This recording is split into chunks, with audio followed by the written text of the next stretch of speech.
Olá, meus queridos irmãos e amigos do programa Conhecendo a Fé Católica. Chegamos ao final de novembro e com ele também o término do ano litúrgico, que recebe o seu cume com a solenidade de Cristo, Rei do Universo. Esta solenidade surge através da encíclica Quas Prima, promulgada no dia 11 de dezembro de 1925 pelo Santo Padre Pio XI. Qual o contexto histórico? Ele então decide escrever e apresentar não somente à Igreja Católica, mas a toda a humanidade tão importante documento. Havia um grande espírito belicoso entre as nações.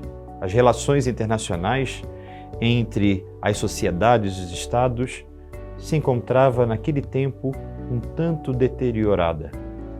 E assim, crescendo contra a fé católica e a liberdade religiosa, um forte espírito ateísta e laicista na opinião pública. Mediante a ponderação de suas orações e a observação dos fatos, com um juízo muito sereno, Santo Padre Pio XI decide convocar esta proximidade, seja da sociedade, de todo o mundo, e ao mesmo tempo recordar aos homens de boa vontade o reinado de Jesus Cristo como Rei e Senhor do Universo. Um reino de amor, de serviço. Cristo que nunca, sendo Deus, se utilizou de qualquer tipo de potestade humana para prevalecer-se sobre os demais.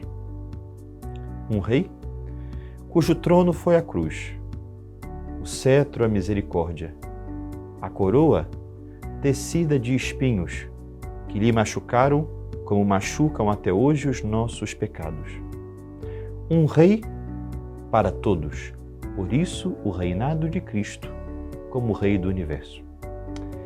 Nesse contexto do 11 de dezembro de 1925, Santo Padre Pio XI recorda o 16º centenário, então, do Concílio de Nicéia, que afirma como dogma de fé, verdade imutável, o quanto o Pai e o Filho, Deus Pai e Deus Filho, possuíam a mesma substância, o que rezamos no credo niceno-constantinopolitano, consubstancial ao Pai, quando faz-se a referência a nosso Senhor Jesus Cristo.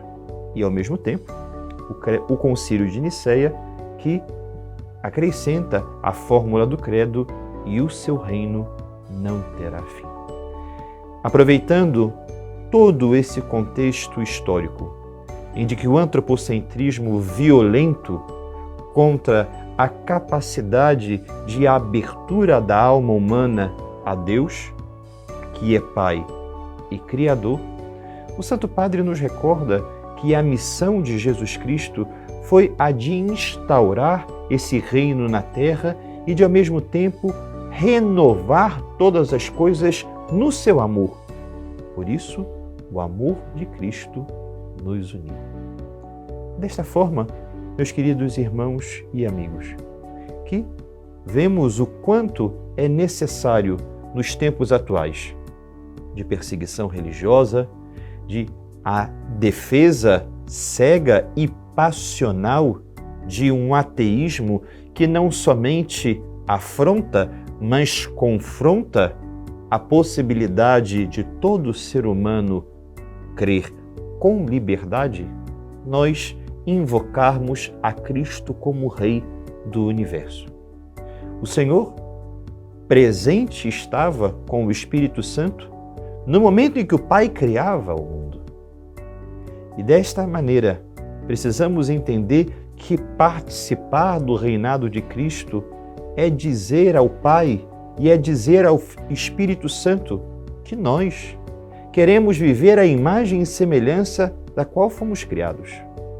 Queremos ser homens e mulheres que falam com Deus, escutam a Deus e sempre testemunham a Deus. O mundo necessita de testemunhas. O testemunho é um verdadeiro unguento do poder de Deus na face da terra. O testemunho emudece armas, o testemunho emudece mentiras, o testemunho emudece guerras.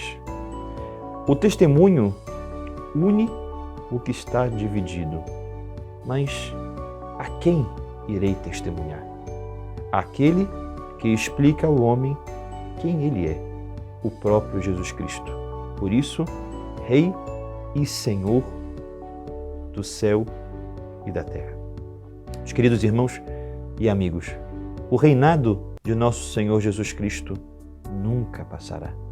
Vejam quantas monarquias, quantas dinastias, impérios ruíram. E Cristo permanece gloriosamente reinante no coração de todo homem e de toda mulher que diz sim à vida, ao amor, à verdade e são instrumentos de esperança para aquele que se encontra ao lado. Isto nos dá um grande bálsamo.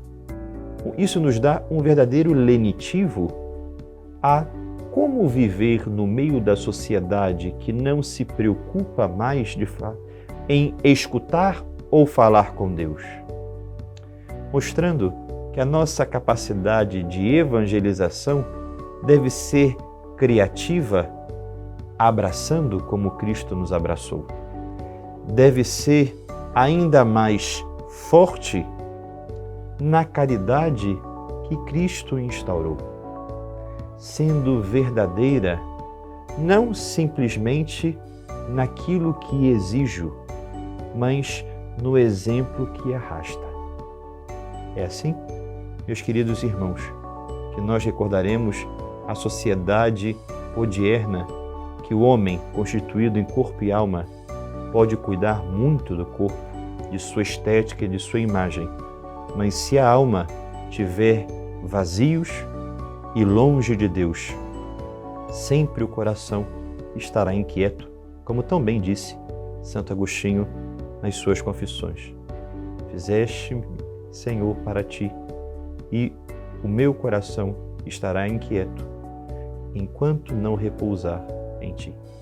Deus lhes abençoe.